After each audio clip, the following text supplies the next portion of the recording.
Hello students. तो आज का हमारा टॉपिक है Bohr's model of hydrogen atom.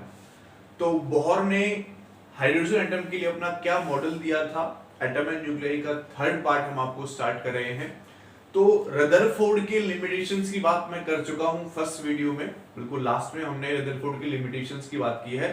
तो उसका जो लिमिटेशन थी लास्ट पॉइंट का वो ये था कि उसके अकॉर्डिंग, यानी जो इलेक्ट्रॉन है वो क्लासिकल थ्योरी के अकॉर्डिंग अगर एक सर्कुलर ऑर्बिट में रिवॉल्व करता है तो वो एनर्जी इमिट करता है, और एनर्जी इमिट करेगा रेगुलर तो धीरे धीरे उसकी एनर्जी कम होती जाएगी और वो न्यूक्लियस के अंदर चला जाता था। ठीक है, तो इसमें बोहर ने थोड़ा सा चेंज किया और बोहर ने हमको बताया कि एक इलेक्ट्रॉन हमारा जिस ऑर्बिट में रिवॉल्व करेगा उसके पास वही एनर्जी होगी, यानी उसकी एनर्जी उसके रिवॉल्यूशन से, यानी क्वांटम कॉन्सेप्ट को उसने मिलाया कि उसके रिवॉल्यूशन से उसकी एनर्जी चेंज नहीं होगी। इलेक्ट्रॉन के पास फिक्स्ड ऑर्बिट में फिक्स्ड एनर्जी रहेगी, और उसको लेके बोहर ने अपने 3 पोस्टुलेट दिए। तो सबसे पहले हम फर्स्ट पोस्टुलेट की बात करते हैं। तो जो फर्स्ट पोस्टुलेट है हमारा, उसमें बोहर ने बोला every atom consists of a central core called nucleus। ठीक है, हर एक एटम के अंदर एक सेंट्रल कोर होता है जिसको न्यूक्लियस का नाम दिया गया, in which entire positive and entire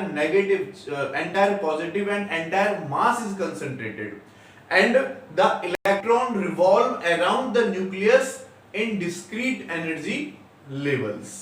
okay, तो उसने बोला कि जो इलेक्ट्रॉन्स हैं वो हमारे न्यूक्लियस के चारों तरफ घूमते हैं और पूरा का पूरा पॉजिटिव और जो मास है वो हमारे पास कहां पर होता है, ऑलमोस्ट न्यूक्लियस के अंदर होता है। तो जब न्यूक्लियस की हम बात करते हैं तो न्यूक्लियस में पॉजिटिव चार्ज और जो इलेक्ट्रॉन्स हैं वो इसके अराउंड सर्कुलर ऑर्बिट्स में घूम रहे हैं। इलेक्ट्रॉन को घूमने के लिए सेंट्रीपिटल फोर्स चाहिए, तो उसने बोला कि इलेक्ट्रॉन्स को घूमने के लिए जो सेंट्रीपिटल फोर्स चाहिए होता है वो न्यूक्लियस और इलेक्ट्रॉन्स के बीच में जो इलेक्ट्रोस्टैटिक फोर्स है वो प्रोवाइड कर देता है। ठीक है, तो हम कह सकते हैं कि जो नेसेसरी सेंट्रीपिटल फोर्स है वो कौन प्रोवाइड कर देता है, इलेक्ट्रोस्टैटिक फोर्स प्रोवाइड कर देता है न्यूक्लियस और इसके बीच में। अगर मैं लेट कर लेता हूं, इलेक्ट्रॉन जिस वेलोसिटी से इस ऑर्बिट में घूम रहा है वो v है और इसकी रेडियस है हमारे पास r, तो जो सेंट्रीपिटल फोर्स होगा वो क्या हो जाएगा बच्चों, mv²/r। और इलेक्ट्रोस्टैटिक फोर्स की बात करें, अगर इसका एटॉमिक नंबर हमारे पास z हो जाता है तो हमारे पास क्या फॉर्मूला होता है, k q1 q2/r²। तो q1 क्या हो जाएगा, ze, और किसकी वजह से हो रहा है फोर्स, इस E की वजह से, तो E का स्क्वायर अपॉन डिस्टेंस क्या है, r²। तो इसको हम कह सकते हैं इक्वेशन नंबर 1। और हाइड्रोजन के एटम की बात होगी तो Z की वैल्यू 1 हम यहां पर पुट कर देंगे। तो इसका फर्स्ट पोस्टुलेट था। अब मैं सेकंड पोस्टुलेट की बात करता हूं।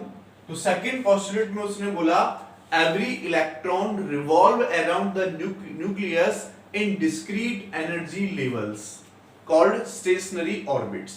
ठीक है, called stationary orbits, and the required angular momentum is equal to the integral multiple of h/2π। उसने बोला कि जो एंगुलर मोमेंटम है L वो इक्वल टू होगा बच्चों इंटीग्रल मल्टीपल अपॉन, ठीक है, nh/2π के इक्वल होगा। ठीक है, n की वैल्यू यहां पर कितनी होगी, 1 फर्स्ट के लिए, 2 सेकंड के लिए, थर्ड के लिए, इस टाइप से इसकी वैल्यू हमारे पास बढ़ती रहेगी।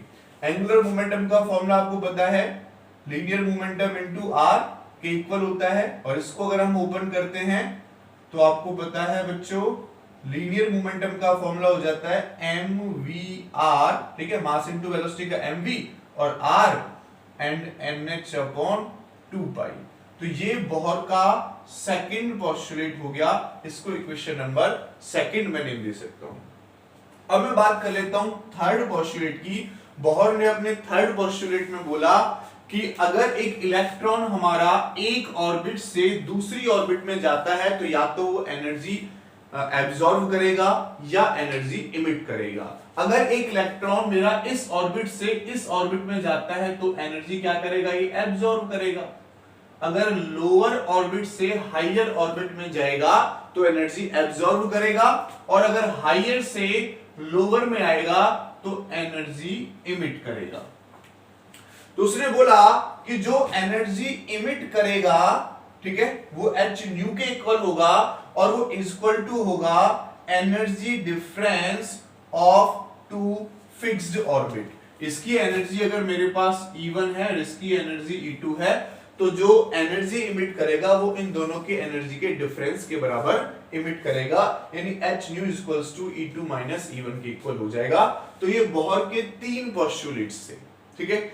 इन पोस्टुलेट्स को आगे चल के उसने रेडियस भी निकाली, रेडियाई कितनी होगी, रेडियस निकाली उसने डिफरेंट की, किस वेलोसिटी से इलेक्ट्रॉन हमारा किस ऑर्बिट में मूव करेगा वो निकाली, फ्रीक्वेंसी निकाली, एनर्जी निकाली।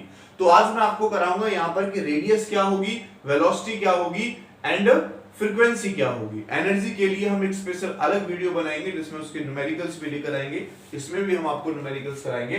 तो मैं इन पोस्टुलेट की बात कर लेता हूं, ठीक है, और इनको मैं एक साइड में लिख लेता हूं, एक साइड में मैं इनको लिख लेता हूं।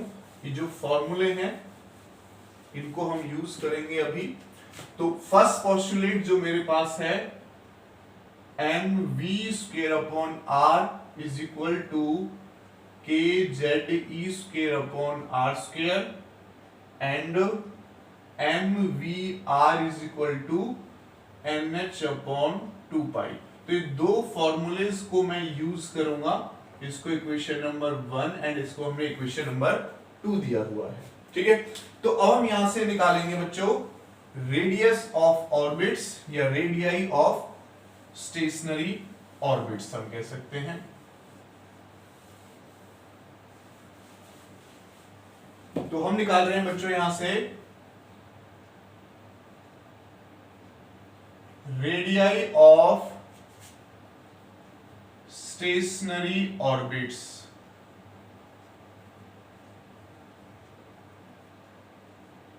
यानी हम यहां से रेडियस की वैल्यू फाइंड आउट करेंगे। तो ये दो इक्वेशन मेरे पास है, ठीक है। मैं फर्स्ट यूज कर लेता हूं from equation second. From equation second से मैं v की वैल्यू निकालकर फर्स्ट में पुट करूंगा, ठीक है। तो अगर मैं इससे v की वैल्यू निकालता हूं तो v इज इक्वल टू क्या होगा बच्चों, m इंटू r, इसके नीचे चला जाएगा। तो मैं v की वैल्यू लिख देता हूं बच्चों nh/2πmr, ओके, ठीक है। अब इसकी वैल्यू को उठाकर मैं इक्वेशन फर्स्ट में पुट कर देता हूं। Now putting v in equation first.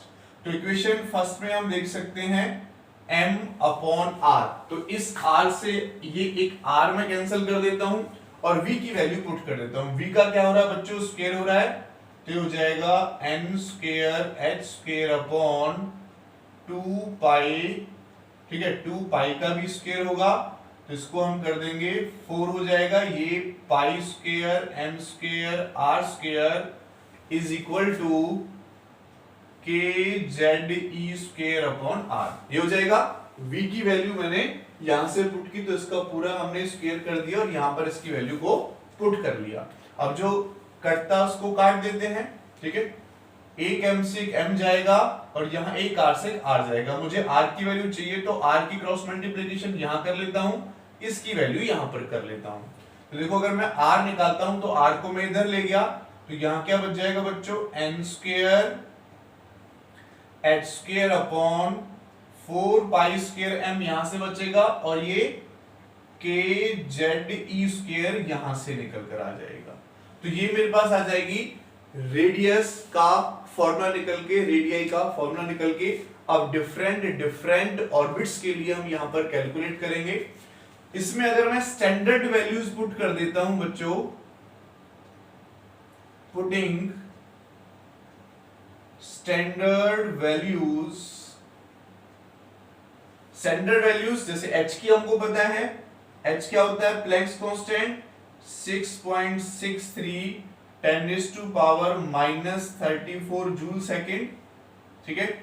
ये h की वैल्यू हो जाएगी, पाई की वैल्यू आपको पता ही है, ये मास ऑफ इलेक्ट्रॉन 9.1 10⁻⁻31 किलोग्राम हो जाएगा, ठीक है।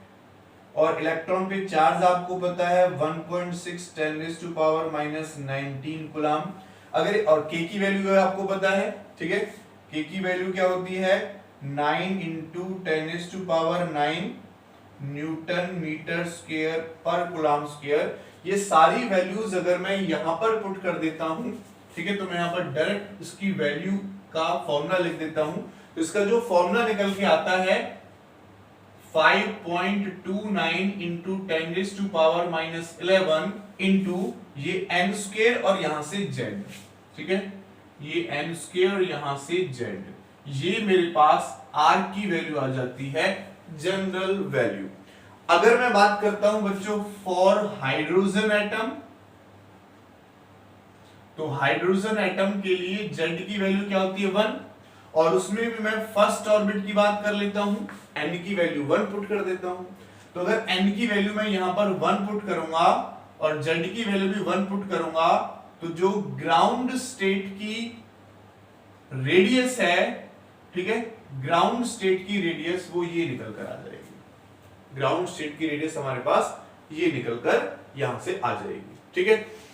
एक चीज और आप देख सकते हो, जो r है वो डायरेक्टली प्रोपोर्शनल है n स्क्वायर के, r है डायरेक्टली प्रोपोर्शनल है n स्क्वायर, यानी फर्स्ट ऑर्बिट के लिए r की वैल्यू 1 रेशियो में होगी, ठीक है, 1 होगी। सेकंड के लिए 2 का स्क्वायर, यानी अगर मैं डिफरेंट ऑर्बिट्स के लिए रेडियाई निकालता हूं, तो फर्स्ट वाले के लिए, ठीक है, R1 जो होगा, ठीक है, रेशियो निकाल लेता हूं, R1 का रेशियो, R2 का रेशियो, R3 का रेशियो, ऐसे अप टू सो ऑन।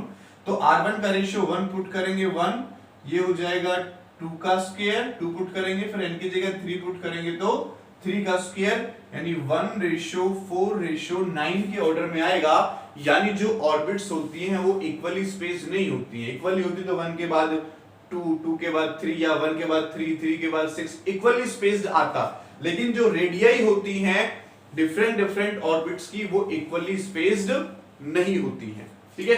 तो यहां से ये बात आपको क्लियर हो गई होगी। अब इस पे न्यूमेरिकल हम कर लेते हैं, ठीक है, इस पे न्यूमेरिकल देख लेते हैं। तो ये फॉर्मूला जनरली आपको याद रहेगा, वरना इसका हमने ये वाला फॉर्मूला भी यूज कर लिया, तो इसको यूज कर सकते हैं। न्यूमेरिकल देख लेते हैं इस पर, ठीक है। तो ये ध्यान रखेंगे, अगर क्वेश्चन आता है हमारे पास कि the radii of an atom is in the order of, ठीक है, तो 1:4:9 के ऑर्डर में होगा। नाउ अब एक न्यूमेरिकल हम यहां पर कर लेते हैं। ये फॉर्मूला मैं लिखा रहने देता हूं, ये फॉर्मूला हम यूज करेंगे आगे भी। क्वेश्चन हम कर रहे हैं, क्वेश्चन हमारा है the ground state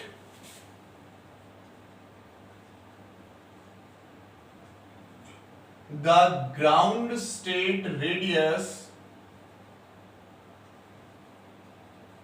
of hydrogen atom is 5.29 into 10⁻11 metre. जो गिवन है वो हमने फाइंड आउट भी कर ली है। फाइंड द रेडियस ऑफ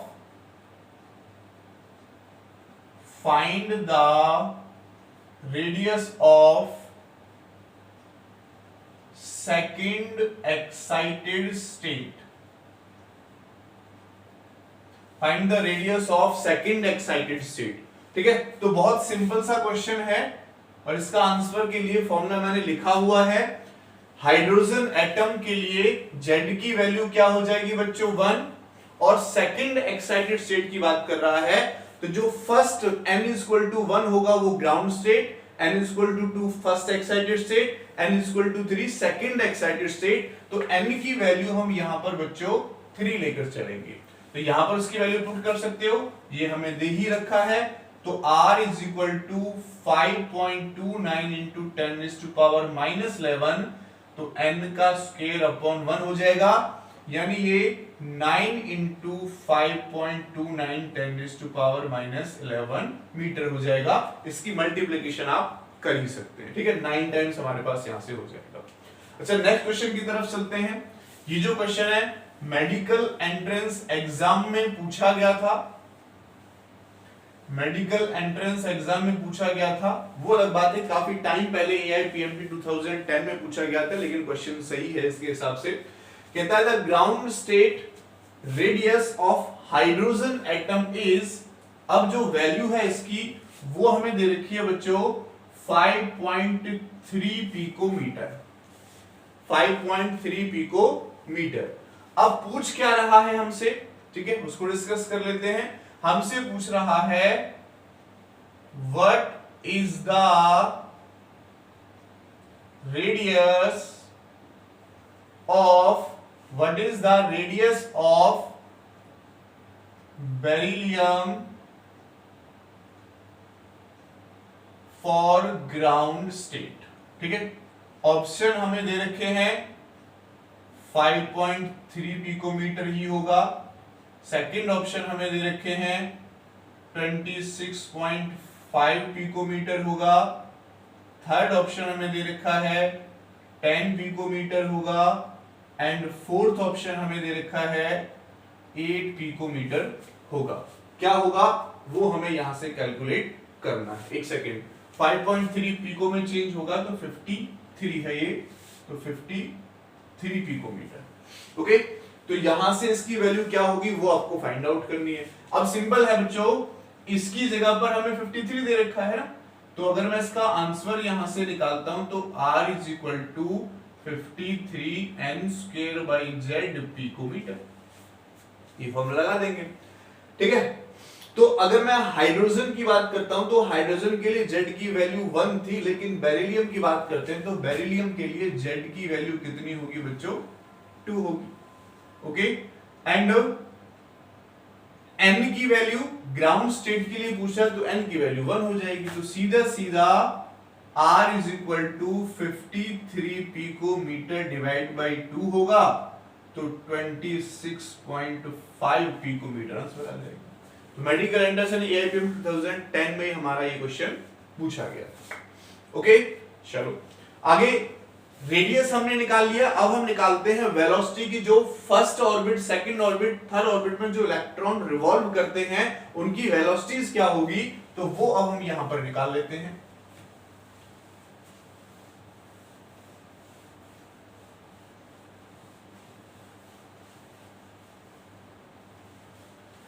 देखो, अब हमें वेलोसिटी निकालनी है, तो फ्रॉम इक्वेशन 1 एंड 2 इनमें से मैं एक R की वैल्यू निकालकर दूसरे में पुट करूंगा, ठीक है, और उसकी वैल्यू निकाल लेते हैं। ओके, तो मैं यूज कर लेता हूं, जो निकालना क्या है वो डिस्कस कर लेते हैं। Velocities of Bohr's stationary orbits, velocities of Bohr stationary orbits. तो बोहर स्टेशनरी ऑर्बिट्स की वेलोसिटी हम यहां से फाइंड आउट करेंगे। तो फ्रॉम इक्वेशन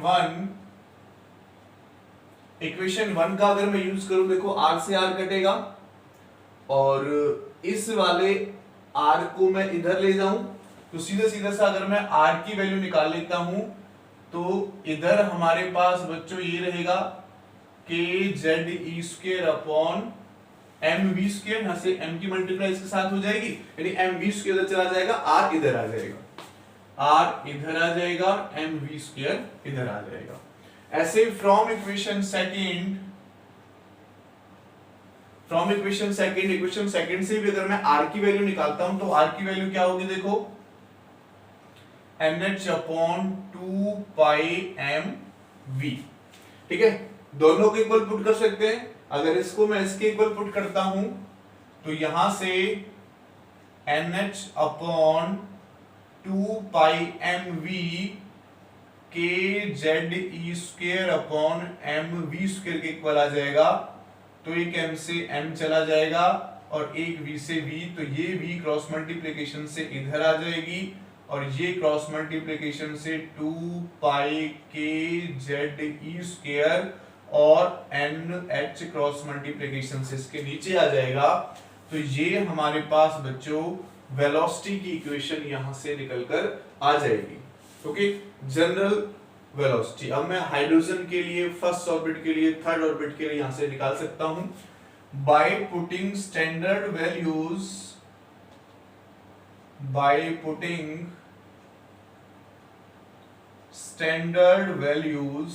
अगर मैं स्टैंडर्ड वैल्यूज पुट कर देता हूं के की, एच की, ई की, तो वो वैल्यू पुट करने के बाद जो मेरे पास वैल्यू निकल कर आ जाती है वेलोसिटी की, वो आ जाती है 2.2 इंटू 10⁶, ऊपर से z और नीचे से n बचेगा। ऊपर से z और नीचे से क्या बचेगा बच्चों? n बचेगा मीटर पर second.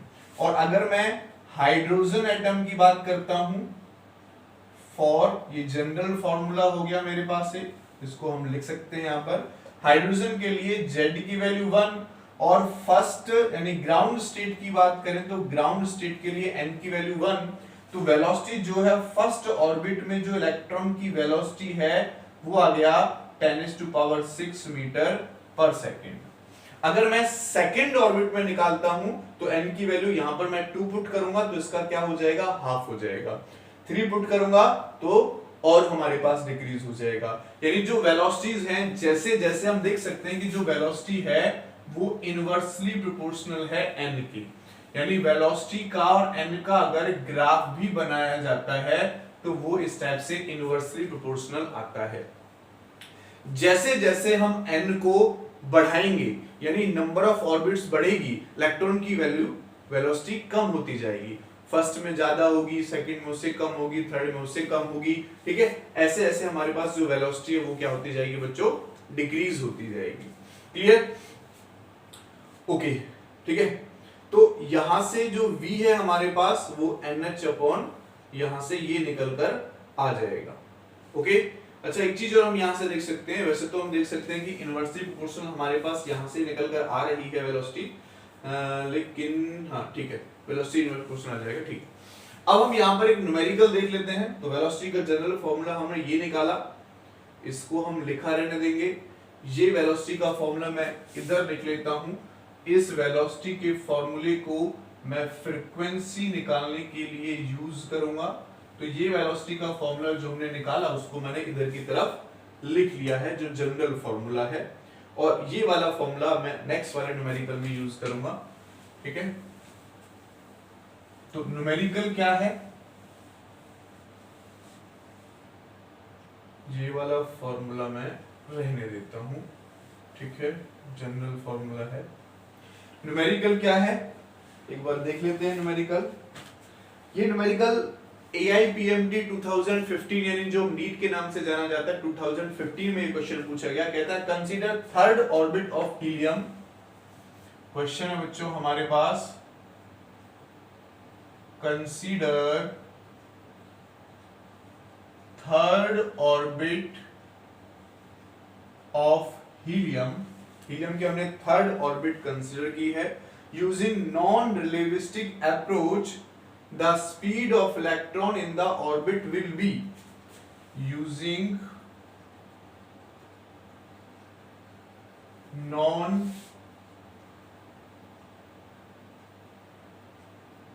relativistic approach, the speed of the electron in the orbit, the speed of the electron in the orbit will be, ठीक है। तो मैं AIPMT को नीट का नाम दे रहा हूं। नीट 2015 में क्वेश्चन पूछा गया था, विल बी, और ऑप्शन भी हमारे पास दे रखे हैं 1.46 10⁶ मीटर पर सेकेंड, 0.733 एंड 2.92। सेकेंड है 0.73 10⁶, थर्ड है 3 × 10⁶, एंड फोर्थ है 2.9692 10⁶ मीटर पर सेकेंड, सभी मीटर पर सेकंड में है। तो हमें क्या इसकी वैल्यू होगी वो यहां से निकालनी। आप भी वीडियो को पॉज करके ट्राई कर सकते हो, बहुत सिंपल सा क्वेश्चन है। तो फॉर्मूला आपके सामने लिखा हुआ है 2.2 10⁻⁶ Z/n मीटर पर सेकंड में है। तो अगर मैं बात करता हूं, कहता है कि third orbit of hydrogen atom, तो सिंपल है ना। हाइड्रोजन के लिए हीलियम के लिए Z की वैल्यू क्या हो जाएगी 2, और n किसकी बात कर रहा है बच्चों, 3 की बात कर रहा है। तो यहां से अगर मैं पुट कर देता हूं तो V = 2.2 10⁻⁶ इंटू Z की वैल्यू 2 हो जाएगी और इसकी वैल्यू 3 हो जाएगी। तो यहां से अगर मैं इसको सॉल्व करता हूं, ठीक है, इसको इसके साथ मल्टीप्लाई कर देंगे 4.4 10⁻⁶/3 और 3 से इसको डिवाइड करते हैं तो 1 पॉइंट, उसके बाद 3 4 जा 12, तो 2 बार जाएगा, फिर 2 बचेगा एंड 3 6 जा तो 146 10⁻⁶ मीटर पर सेकंड आएगा, यानी फर्स्ट ऑप्शन हमारे पास करेक्ट हो जाएगा। ओके, तो ये हमने यहां पर वेलोसिटी का न्यूमेरिकल देख लिया। अब मैं डिस्कस कर लेता हूं कि जो first orbit, second orbit, third orbit होगी उसमें फ्रीक्वेंसी कितनी होगी। रिवॉल्व करेगा तो फ्रीक्वेंसी भी होगी, तो उसकी फ्रीक्वेंसी कितनी होगी ये हम लास्ट और निकाल लेते हैं इस वीडियो में। फिर नेक्स्ट वीडियो में हम एनर्जी की बात करेंगे कि उन ऑर्बिट्स में एनर्जी कितनी होगी। ओके, तो फ्रीक्वेंसी की बात कर लेते हैं। Frequencies in Bohr's stationary orbits.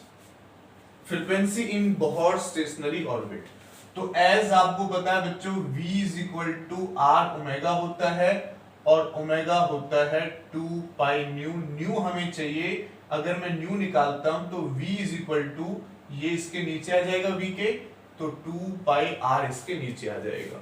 V की वैल्यू हमने निकाली थी, उसको बचा के रखा था, तो V की वैल्यू क्या होगी, ये होगी। तो यहां से जो फ्रीक्वेंसी की वैल्यू है, ठीक है, V/2 पाई R, तो V की वैल्यू हम यहां से पुट कर लेते हैं। ठीक है, यहां से V की वैल्यू अगर मैं पुट करता हूं तो 2 पाई के ZE² अपॉन NH, और ये 2 पाई R हमारा इधर है। ठीक है, तो ये हमारे पास कैंसल आउट हो जाएगा।